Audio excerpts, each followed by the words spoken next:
Hey everyone, welcome to my YouTube channel. तो जैसा कि आप लोग का डिमांड आ रहा था कि दीदी एक वीडियो बनाइए, क्या पढ़ी आप, कैसे पढ़ी, तो फाइनली आज मैं एक वीडियो बनाने जा रही हूँ जिसमें से मैं बताऊँगी कि मेरा बिहार पुलिस 1938 में फाइनल सिलेक्शन फर्स्ट अटेम्प्ट में कैसे हुआ, मैंने क्या पढ़ा, क्या नहीं पढ़ा, कहाँ से पढ़ा, किस बुक से पढ़ा, फिर रिटेन से लेके फिजिकल तक, फाइनल सिलेक्शन तक कैसे मैं पहुँची, मेरा फर्स्ट अटेम्प्ट में कैसे क्लियर हुआ बिहार पुलिस। तो आइए शुरू करते हैं, मैंने क्या पढ़ा क्या नहीं पढ़ा।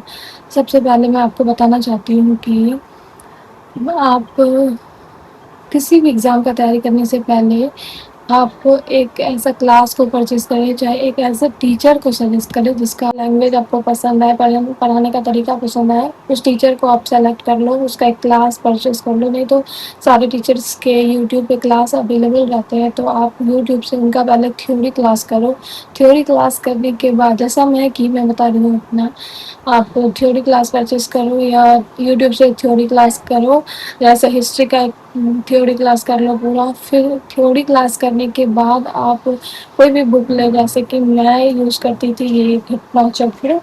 मैं आपको दिखाना चाहती हूँ, मैं घटना चक्र यूज़ करती थी। घटना चक्र में क्या होता है कि आप जिस भी टॉपिक के बारे में पढ़ते हैं उसका, जैसे आप हिस्ट्री में प्राचीन इतिहास पढ़ रहे हैं, प्राचीन इतिहास में पहला चैप्टर में आपको थ्योरी रहेगा। थ्योरी को आप पढ़ लें। थ्योरी पढ़ने के बाद उसमें क्वेश्चंस रहते हैं, जैसे UP PCS, BPSC, Jharkhand PCS और भी UPSI, Bihar SI, Bihar constable, जितने भी एक अच्छे लेवल के क्वेश्चन होते हैं सारे घटना चक्र में रहते हैं। तो सबसे पहले आप थ्योरी पढ़ लें किसी भी बुक से, या सबसे मैं तो सजेस्ट करूँगी किसी टीचर से पढ़ें यूट्यूब से। यदि आपके पास क्लास परचेज करने के पैसे नहीं है तो आप यूट्यूब से ही किसी टीचर्स के पहले तो थ्योरी पढ़े। थ्योरी पढ़ने के बाद आपको क्या होगा कि आपके माइंड में कुछ स्टोरी क्रिएट होगा और स्टोरी आपको याद रहेगा। तो यदि आप चाहेंगे कि बुक से ही मैं थ्योरी कंटेंट पढूँ, वो कंटेंट आपको ज़्यादा दिन तक याद नहीं रहेगा। पहले आप किसी टीचर्स के थ्योरी पढ़ लें।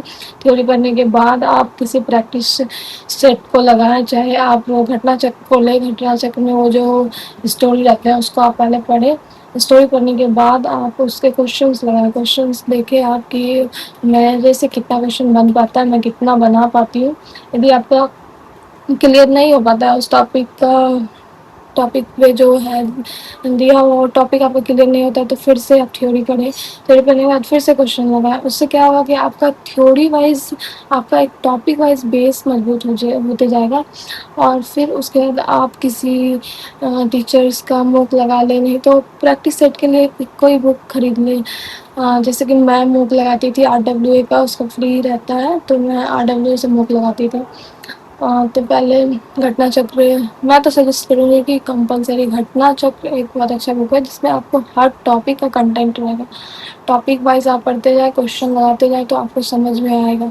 उसके बाद आपको क्या करना है, यदि आप लूसेंट पढ़ना चाहते हैं तो ये सब करने के बाद यदि आप किसी भी टॉपिक का थ्योरी पढ़ते हैं उसके बाद आप लूसेंट पढ़ते हैं तो आपको ज़्यादा अच्छे से समझ में आएगा और याद भी रहेगा आपको लॉन्ग टाइम तक।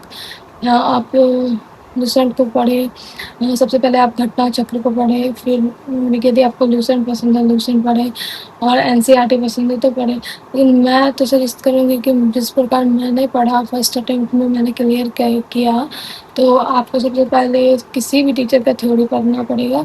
थ्योरी पढ़ने के बाद आप घटना चक्र पढ़ें। घटना चक्र पढ़ने के बाद आप किसी भी टीचर का मूक लगाएं।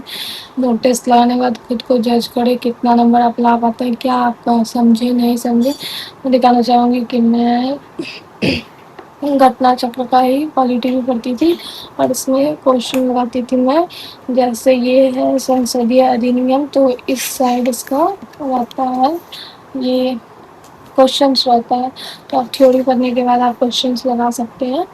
और किस प्रकार मैंने किया, मैं भी यही करती थी। और यदि आपको दूसरा कोई बुक पसंद है तो सबसे पहले आप कोशिश करें कि थ्योरी पढ़ें। थ्योरी में क्या होता है कि यदि आप किसी टीचर का क्लास परचेस करते हैं तो वो उतना ही बताते हैं जितना एग्ज़ाम में एक्सपेक्टेड हो, जो अभी प्रीवियस ईयर 10 ईयर्स में पूछा जा रहा है, जो आप पढ़ते हैं। जो ये नहीं कि फालतू का एक सिलेबस तो एक सागर की तरह है, उसमें आप उलझे हुए हैं, डूब रहे हैं, नहीं। एग्ज़ाम में सबसे बड़ी बात है कि आपको क्या नहीं पढ़ना है। पढ़ने वाला तो सब पढ़ता है, क्या नहीं पढ़ना है इसका सिलेक्शन आपको बहुत अच्छे से करना पड़ेगा कि हमको क्या नहीं पढ़ना है। क्योंकि आप पढ़ते जाएँगे जिससे सवाल अब नहीं आते हैं वो भी आप टॉपिक पढ़ते जाएँगे तो उसका कोई मतलब नहीं बनता और आपका डाउट भी क्लियर नहीं होगा और आप कितना याद रख पाएँगे। इसलिए पढ़े वही जो आने वाला है, उसी को पढ़ते हैं, ध्यान में रख के पढ़े। तो मैं भी वैसे पढ़ती थी, मैं तो पहले खान सर का ही क्लास करती थी, उसके बाद खान सर का क्लास यूट्यूब से करने के बाद मैं घटना चक्र को टॉपिक वाइज़ पढ़ती थी। घटना चक्र को टॉपिक वाइज़ पढ़ने के बाद मैं उसके क्वेश्चंस को प्रैक्टिस करती थी। क्वेश्चन प्रैक्टिस करने के बाद अदर भी सेट में मारती थी। सेट मारने के बाद मैं खुद को देखती थी कि मेरा कितने मार्क्स आ रहे हैं, नहीं आ रहे हैं। तो फिर मैंने एग्ज़ाम दिया, एग्ज़ाम देने के बाद मैंने खुद को मैं फर्स्ट अटेम्प्ट में ही मेरा एग्ज़ाम क्लियर हो गया। एग्ज़ाम क्लियर होने के बाद मैंने फ़िज़िकल स्टार्ट किया। फ़िज़िकल भी मेरा अच्छा खासा था तो मैंने फ़िज़िकल भी क्लियर किया। फाइनली मेरा मेडिकल हो चुका है, अब डीओ बचा है। डीओ होने के बाद मेरा फाइनल सिलेक्शन हो जाएगा। तो इस प्रकार आपको भी मैं सजेस्ट करूँगी कि सबसे पहले आप घटना चक्र पढ़ें। Physics, chemistry, biology, history, geography, polity के लिए आप इतना बुक के लिए घटना चक्र पढ़ें। और यदि आपको करंट अफेयर पढ़ना है तो प्रतियोगिता दर्पण पढ़ें। मैं प्रतियोगिता दर्पण ही पढ़ती थी करंट्स के लिए। करंट्स के लिए आप वही पढ़ें। ये सब आप पढ़ेंगे तो फाइनली आपका सिलेक्शन होगा और आपको छोड़ना नहीं है, कंटिन्यू आपको पढ़ना है, एक ना एक टॉपिक क्लियर करना है, उसको फिर रिवीजन करना है। ये नहीं कि आज एक टॉपिक पढ़े फिर आगे बढ़ते गए, नहीं, जो आप पीछे पढ़े उसको भी रिकैप करना है, उसको भी रिवीजन करते रहना है।